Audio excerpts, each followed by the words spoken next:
ஏன் துபாய்? துபாயில் வந்து 200 அட்வான்ஸ் புக்கிங் ஒன்று போட்டேன்னு சொன்னால் 5 வருஷத்துக்கு போகிறோம். ஆள் எங்க காணும், அட்வான்ஸ் எங்க காணும், புக்கிங் எங்க காணும்.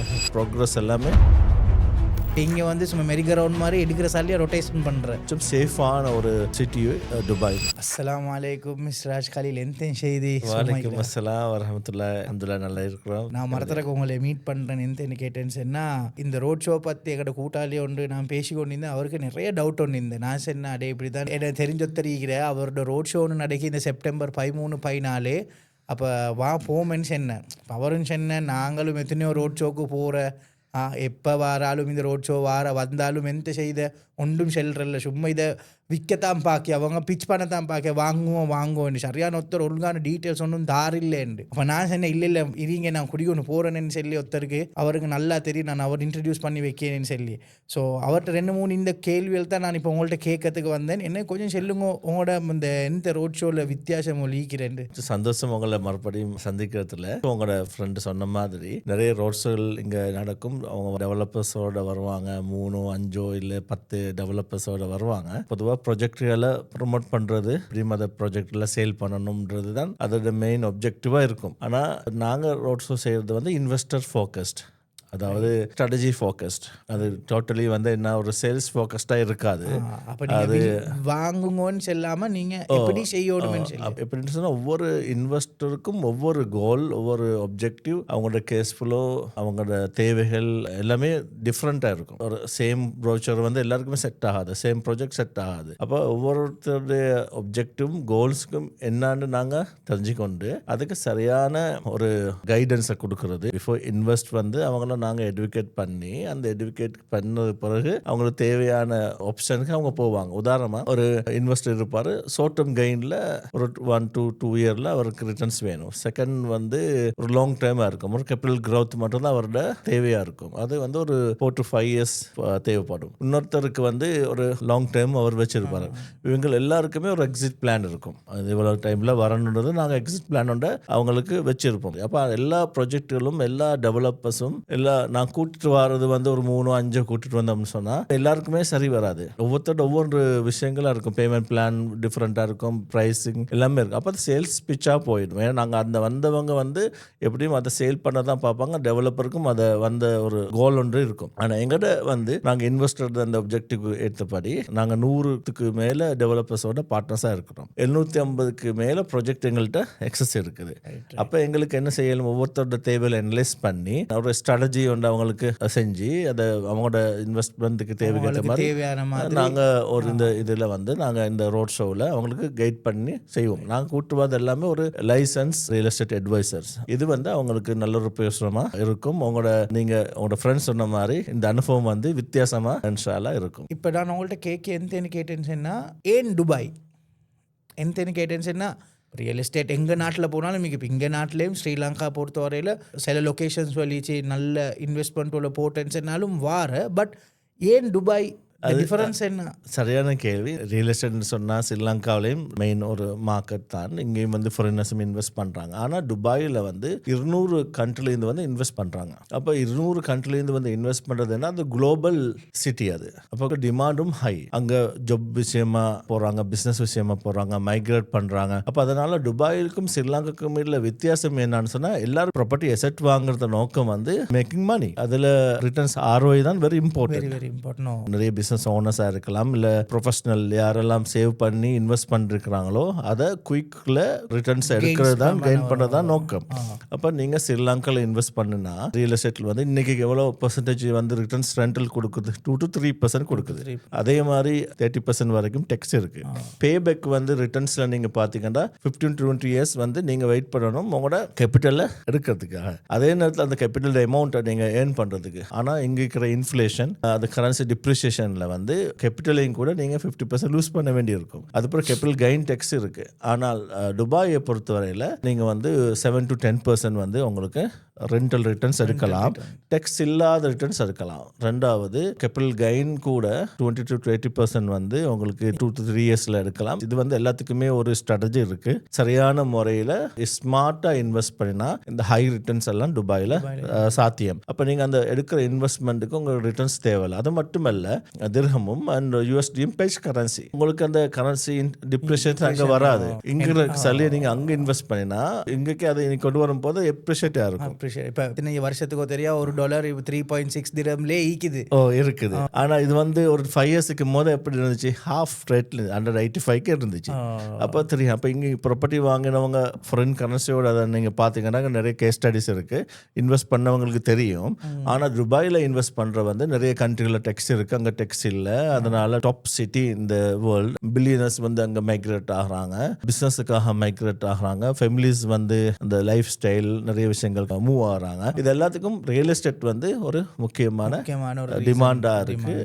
இங்கே ஸ்ரீலங்காவில் லிக்விடிட்டி ப்ராப்ளம். ஏன்னா இது வந்து பயர் மார்க்கெட், துபாய் வந்து செலர் மார்க்கெட் மாதிரி அந்த சப்ளை டிமாண்ட் இருக்கு. இப்போ வரக்கூடிய ப்ராஜெக்ட்ஸ் எல்லாம் கூட ஃபியூச்சர் டிமாண்டுக்காக தான் எல்லாமே நடக்குது, அந்த பாப்புலேஷன் கிரவுத் எல்லாம் சேர்த்து. இதுதான் நீங்க கேட்ட கேள்விக்கு ஒரு பதில் நினைக்கிறேன். அடுத்து வந்து தான் இந்த சேஃப்டி டிரான்ஸ்பேரன்சி என்னன்னு கேட்டால், இப்போ இங்கே வந்தது நாங்கள் எங்கே போய்த்து ஒரு டெவலப்பர் ஒன்றுக்கு போய்த்து நாங்கள் அட்வான்ஸ் புக்கிங் ஒன்று போட்டேன்னு சொன்னால் 5 வருஷத்துக்கு போகிறோம், ஆள் எங்க காணும், அட்வான்ஸ் எங்க காணும், புக்கிங் எங்க காணும், விட்டா பில்டிங்கும் காணமாகி போகிறேன்.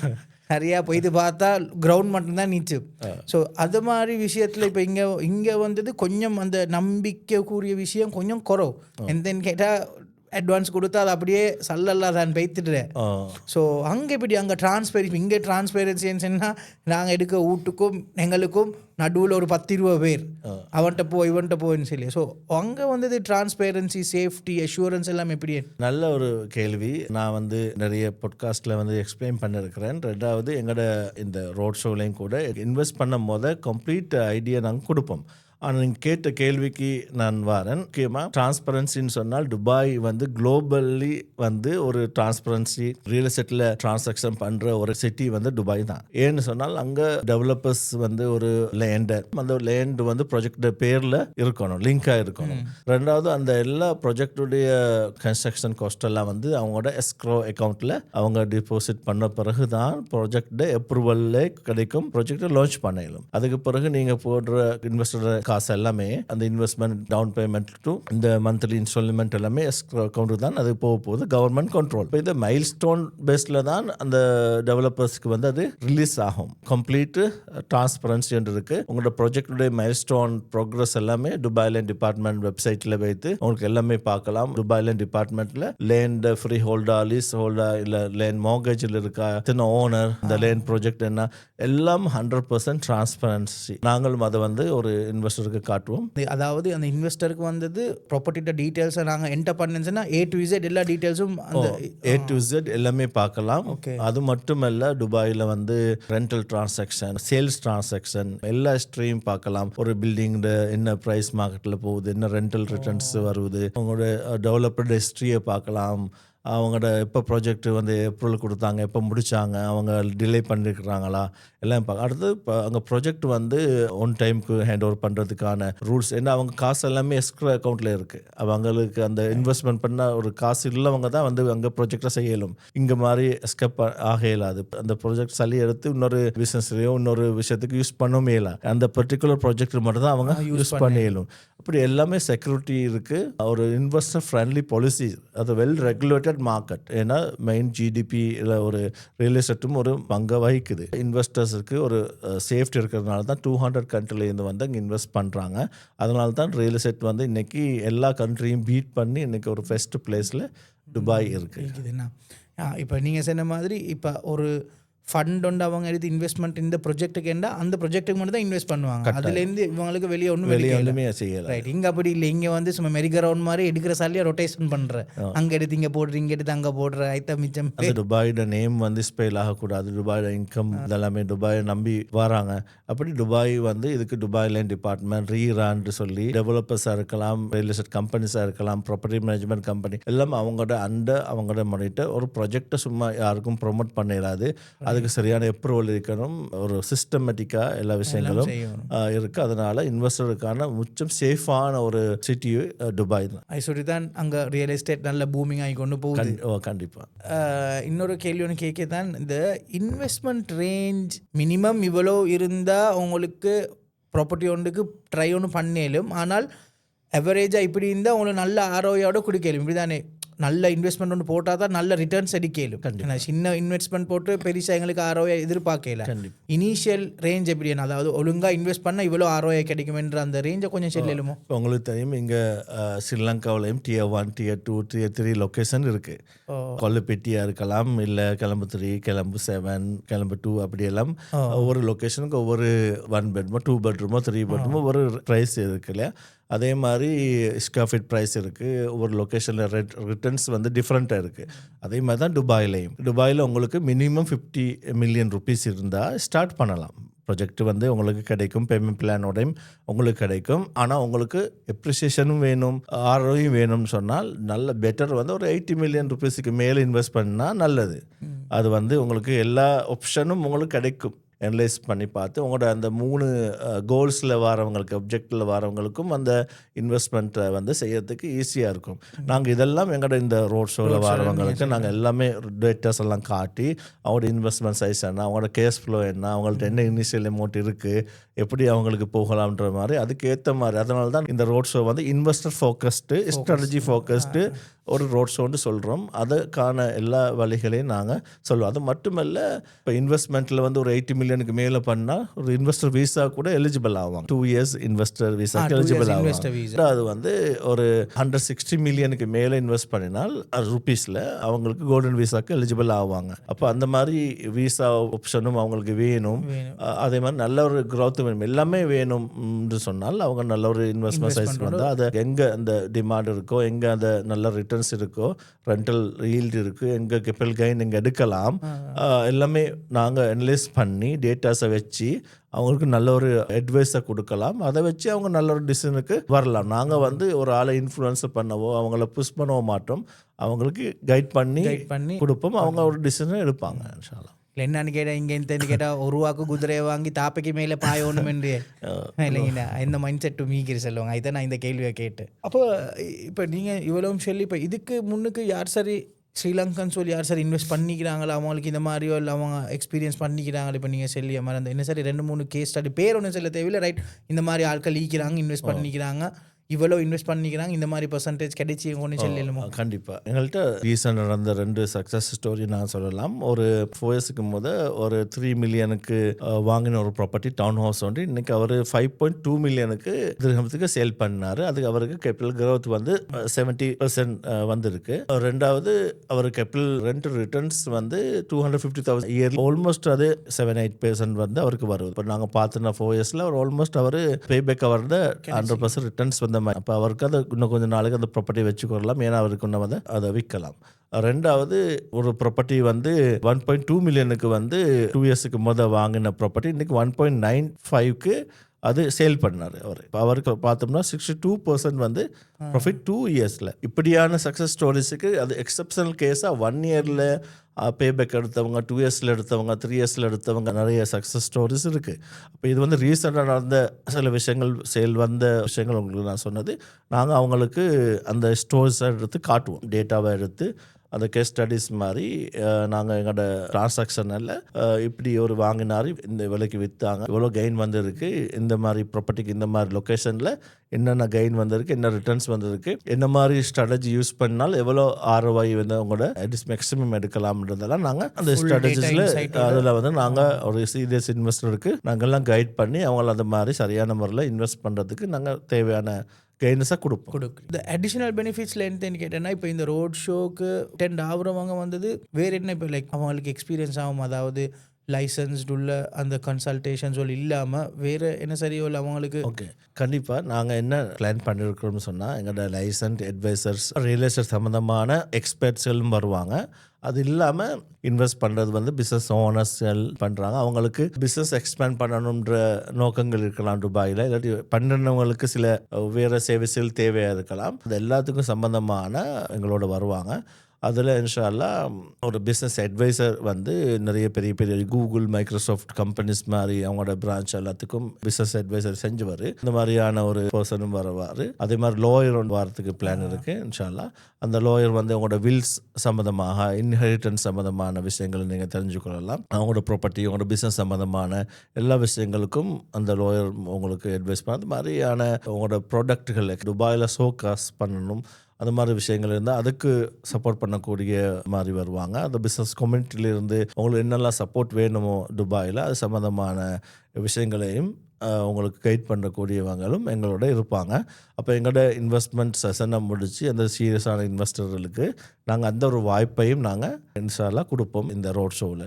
இப்போ இந்த ரோட் ஷோ எக்ஸ்பீரியன்ஸை பற்றி பேச போகல. இப்போ நான் செல்லியன் இப்போ எங்களோட கூட்டாளிக்கிறேன், அவர் எத்தனையோ ஜாய் ரோட் ஷோவில் அங்கிங்கெல்லாம் அவர் பெய்த்து வானாண்டு பெய்த்திக்கிறேன். இப்போ நான் அவரை குடிக்கொண்டு வந்தேன்னு சொன்னால் அவருக்கு எந்த மாதிரி எக்ஸ்பீரியன்ஸும் கிடைக்கும். அந்த மாதிரி ஒரு ஆள் ஆல்ரெடி அட்டென்ட் பண்ணிக்கிற ரோட் ஷோ, அவரை மாதிரி ஒருத்தரை நான் இங்கே குடிக்கொண்டு போனேன்னு சொல்லி ரைட் இதை நீங்கள் போய்த்து பாருங்க என்று அவருக்கு எப்படி ஒரு எக்ஸ்பீரியன்ஸ் ஒன்று கிடைக்குமென்னு சொல்லிடுமா? கட்டாயம். அதுக்கு தானே நாங்கள் ரோட் ஷோ வந்து ஒரு டிஃப்ரெண்ட்டான அனுபவமாக இருக்கும் நாங்கள் சொல்கிறோம் இன்ஷா அல்லாஹ். முதல்ல வந்து அவருக்கு இந்த ரோட் ஷோவில் ரெஜிஸ்டர் பண்ண சொல்லுங்கள். அந்த லிங்க் வந்து நாங்கள் கொடுப்போம். ஃபார்மில் ரெஜிஸ்டர் பண்ணி எங்களோட டீம் வந்து எல்லாம் கன்ஃபார்ம் பண்ண பிறகு அவருக்கு ஒரு இன்விடேஷன் வரும். அவருக்கான டைமை வந்து அவருக்கு யார் கன்சல்டன்ட் வேணுமோ அந்த கன்சல்டன்ட்டுக்கு நாங்கள் அனுப்புவோம். அந்த இதில் அவர் ரெண்டாவது வந்து அவருக்கான சரியான ஒரு அவர் அப்ஜெக்டிவ் என்ன, சும்மா ஒரு ஓப்பன் பட்ஜெட்டு இல்லாட்டி நல்ல பெஸ்ட் என்ன லொக்கேஷனு அப்படி இல்லாமல் ஒரு டிஃபைனாக இருக்கணும். அவங்களோட ஒப்ஜெக்டிவ் வந்து ஒரு ஆளுக்கு எனக்கு என்ன தேவைன்றது சரியாக இருக்கணும். ஓன் லீவிங்க்கு தான் வேணுமா இல்லாட்டி இன்வெஸ்ட்மெண்ட்டுக்கு வேணுமான்றதையும் குழப்பமிக்கக்கூடாது. அவருக்கு சரியான தெளிவோடு அவர் வரணும். வந்து எனக்கு இதுதான் என் ஒப்ஜெக்டிவ், நான் வந்து ஒரு ஃபிலிப்பிங் பார்க்குறேன் இல்லாட்டி growth பார்க்குறேன், எது மூணில் எது நல்ல, அதன் மூலம் அவரோட பட்ஜெட் என்ன, அவரோட இன்வெஸ்ட்மெண்ட் சைஸ் என்ன, இனிஷியல் இன்வெஸ்ட்மெண்ட் எவ்வளோ, அவர்கிட்ட கேஷ் ஃப்ளோ இருக்குன்றதெல்லாம் அவர் எங்கள்கிட்ட சொன்னாங்கன்னா டைம் லைன். ஏன்னா இன்றைக்கி இருக்கக்கூடிய சில ப்ராஜெக்ட்கள் இருக்காது கண்டினியூஸ். அப்போ அவருக்கு எப்போ இன்வெஸ்ட் பண்ண போகிறோம் அதுக்கு பிறகு நாங்கள் அவருக்கான சரியான ஒரு எடுக்கேஷனை கொடுப்போம். கம்ப்ளீட்டாக ஒரு இன்வெஸ்ட் பண்ணக்கூடியவருக்கு நாங்கள் ஒரு ஃபர்ஸ்ட் டைம் இன்வெஸ்டராக இருப்பார், சீசன் இன்வெஸ்டராக இருப்பார். எங்களுக்கு தெரியும் அவருக்கு என்னெல்லாம் கேப் இருக்கு, அவர் ஃபியர் இருக்கலாம், இந்த நிறைய விஷயங்களை நாங்கள் தெரிஞ்சுக்கொண்டு அவருக்கு ஏற்ற மாதிரி கஸ்டமைஸ்ட் ஒரு அட்வைஸரி நாங்கள் கொடுப்போம். அவருக்கு கம்ப்ளீட் ஐடியாஸை கொடுப்போம், ஸ்ட்ராட்டஜிகளை சொல்லுவோம் எப்படி இன்வெஸ்ட் பண்ணுறேன்னு சொல்லி. அப்போ அவருக்கு என்ன ப்ராஜெக்ட்டு என்ன லொக்கேஷனில் சரியாக செட் ஆகும், அவரோட பேமெண்ட் பிளான், அவர் கேஷ் ஃப்ளோவுக்கு ஏற்ற மாதிரி எப்படி எது அவருக்கு சூட்டபிளாக இருக்கும்ன்றதெல்லாம் நாங்கள் அங்கனைக்கு அவருக்கு எல்லாமே நாங்கள் ஒரு டீட்டெயிலாக அந்த இடத்துல காட்டுவோம். அப்போ அதுக்கு பிறகு அவருக்கு வந்து ஒரு நல்ல ஒரு முடிவு எடுக்கக்கூடிய அளவுக்கு இருக்கும். அவருக்கு குழம்பி போன அந்த ஒரு மைண்ட் செட்டில் இருக்க மாட்டாங்க. அந்த தெளிவாக இப்படி தான் ரியல் எஸ்டேட்டில் இன்வெஸ்ட் பண்ணணுன்ற நல்ல ஒரு எக்ஸ்பீரியன்ஸை அவருக்கு கொடுப்போம், அவருக்கு நாலேஜை கொடுப்போம். அதுக்கு பிறகு அவருக்கு என்ன செய்யணுன்றது அவருக்கு தெரியும். நாங்கள் அவரை புஷ் பண்ண வேண்டிய அவசியமே இல்லை, இதுதான் செய்யணும் அவசியமே இல்லை. ஏன்னா அவருக்கு அந்த பேசிக்கை நாங்கள் அவருக்கு கொடுத்துடுவோம். நாலேஜை ஃபீட் பண்ண போகிறோம், அவருக்கு தெரியும் நான் இதுதான் செய்யணுன்ற ஒரு முடிவுக்கு வந்துடுவார். எங்கள்கிட்ட 100 டெவலப்பர்ஸோடு நாங்கள் டை ஆயிருக்கு. அதே மாதிரி 750 ப்ராஜெக்ட் மாரி இருக்குது. அவருக்கு எந்த ப்ராஜெக்டையும் அவருக்கு எப்படி செலக்ட் பண்ணணுன்ற எல்லாமே அவருக்கு அந்த இடத்துல தெரிஞ்சிடும். ஒரு நல்ல ஒரு முடிவை எடுத்து அவரோட இன்வெஸ்ட்மெண்ட்டுக்கு நல்ல ஒரு அடித்தளத்தை அவர் விட்டுட்டு ஒரு பீஸ் ஆஃப் மைண்டோட ஸ்ட்ரெஸ் ஃப்ரீ டிரான்சாக்ஷனாக செய்யக்கூடிய ஒரு ஆளாக அவர் என்ன செய்வார், ஒரு முடிவு எடுத்துட்டு அவர் போகக்கூடியவராக இன்ஷா அல்லாஹ் இந்த ரோட் ஷோவிலிருந்து அவருக்கு கிடைக்கும். அந்த கேரண்டியை எனக்கு இன்ஷா அல்லாஹ் கொடுக்கணும். ஸோ மிஸ்டர் ராஜ் கலீல், நான் நினைக்கிற மாதிரி எங்களோட கூட்டாளியோட டவுட்ஸ் எல்லாத்தையும் நீங்கள் கிளியர் பண்ணிக்கும். என்கிட்ட மட்டும் இல்லை, என் கூட்டாளியோட மட்டும் இல்லை, மிச்சம் பேர் டவுட்ஸ் நீங்கள் கிளியர் பண்ணிக்கும். ஸோ நான் உங்களுக்கு கேட்க வேண்டிய ஒன்று தான், எங்களோட ஸ்ரீலங்கன் இன்வெஸ்டர்ஸுக்கு நீங்கள் எந்த செல்ல போகிற ஒரு மெசேஜ் ஒன்று செல்லுமோ, எந்த செல்ல போகிறேன்? என்னோட ஸ்ரீலங்கா இன்வெஸ்டர்ஸ் எல்லாருமே நல்ல புத்திசாலிகள், அவங்களுக்கு உண்மையிலேயே நிறைய இன்வெஸ்ட்மெண்ட் அனுபவங்கள் எல்லாமே இருக்கும். ஆனால் இருந்தாலும் நான் வந்து என்னுடைய அனுபவத்தில் நிறைய பேர் நான் பார்த்துருக்கிறேன். அந்த அனுபவத்தில் நான் சொல்கிறது வந்து, நீங்கள் இன்வெஸ்ட் பண்ணும்போது இமோஷனோட பண்ணக்கூடாது. வியூ பெரிய சைஸ் வேணும், ஹை ஃப்ளோர் வேணும், சில விஷயங்கள்லாம் இருக்குது. அதெல்லாம் வந்து டேட்டாவை காட்டின போகிறோம் அந்த இமோஷன் போயிடும். அதே மாதிரி ஃபெமிலிஸ்ட தேவைகளுக்காக வேறு தேவைகளுக்காக பண்ண மெயின் நோக்கம் வந்து ஒப்ஜெக்டிவ் வந்து நீங்கள் டிஃபைன் பண்ணிக்கோங்க. எதுக்காக நீங்கள் இன்வெஸ்ட் பண்ணுறீங்க, என்ன ரிட்டர்ன்ஸ் தான் உங்களுக்கு வேணும், ரிட்டர்ன்ஸை எப்படி எடுக்கணும்ன்ற அந்த ஸ்ட்ராட்டஜியை தெரிஞ்சுக்கொள்வது தான் உங்களோட முக்கியமான நோக்கமாக இருக்கணும். அதுபடி நீங்கள் சரியான முறையில் நீங்கள் இன்வெஸ்ட் பண்ணணும். அதாவது நான் சொல்லுவேன், இன்வெஸ்ட் ஸ்மார்ட், இன்வெஸ்ட் ரைட், ஏன் ஹை.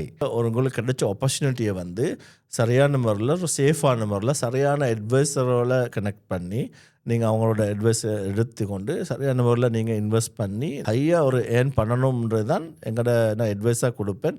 துபாயில் இன்வெஸ்ட் பண்ணும் போது நீங்கள் இமோஷன் இல்லாமல் டேட்டாவை இன்சைட்டை வச்சு நீங்கள் இன்வெஸ்ட் பண்ணால் உங்களுக்கு அது ஒரு பெனிஃபிட்டாக இருக்கும். அதுக்கு தேவையானதை நாங்கள் இந்த ரோட் ஷோவில் வந்து எங்களை வந்து மீட் பண்ணாங்கன்னு சொன்னால் நாங்கள் அவங்களை கைட் பண்ணி சரியான ஒரு இன்வெஸ்ட்மெண்ட் பண்ணக்கூடியவங்களாக நாங்கள் அவங்கள உருவாக்குவோம். உங்களுக்கு துபாயில் இன்வெஸ்ட் பண்ண ஓணுமா வானமா, தலையில் குழப்ப பீச்சியா விளங்கினோம், நீங்கள் இதை பாருங்கோ, இந்த மாதிரி சான்ஸ் ஒன்று உங்களுக்கு மறுபடியும் கிடைக்கல. எந்தன்னு கேட்டேன்னு சொன்னால் லைசன்ஸ் அட்வைசரிஸ், ஃபைனான்ஷியல் அட்வைசரிஸ் எல்லாம் உங்களோட கால் அடிக்கி வார செப்டம்பர் 13 14 கோர்ட்யார்ட் மெரியட்டில் இவங்க வார. நீங்கள் கட்டாயமாக உங்களோட புக்கிங்ஸை போட்டுக்கோங்க. ஈக்கி எல்லாத்தையும் டவுட்ஸ் எல்லாம் கிளியர் பண்ணிக்கோங்க. ஆல்ரெடி உங்களுக்கு டவுட்ஸ் ஈச்சின்னா இந்த வீடியோவில் உங்களுக்கு பார்க்கலும் எல்லாம் கிளியர் பண்ணிச்சு. மரத்தரக தலையை போட்டு குழப்பிக்கொள்ள தேவையில்லை, துபாயில் சல்லி போடணுமா வானமான்ட்டு. ஸோ ஐ சுட்டு இதை பாருங்க, உங்களுக்கு எல்லாம் தெளிவும் ஃபுல்லாக ஈச்சி. இப்போ எந்தன்னு கேட்டேன் சார், நாங்கள் இவரோட எல்லாம் பேசி இப்போ இவர் தான் நீங்கள் வந்து எல்லாம் டீட்டெயில்ஸும் இப்போ எங்களுக்கு சொல்லி கிளியர் பண்ண போகிறேன். ஸோ நீங்கள் கட்டாயமாக வந்தால் உங்களுக்கு மிஸ்டர் ராஜ் கலீலை மீட் பண்ணேலும். மரத்தரக நான் சொல்லியேன் செப்டம்பர் 13 14 எங்கேன்னு கேட்டீங்கன்னா கோர்ட்யார்ட் பை மெரியட்டில் இந்த ஷோ நடக்க போகிறோம். கட்டாயமாக போய்த்து மீட் பண்ணி அட்வைஸ் எடுத்துக்கொண்டு நீங்கள் புத்தியோடு நீங்கள் இன்வெஸ்ட் பண்ணுங்க. Thank you mister Raj Khalil. Yes.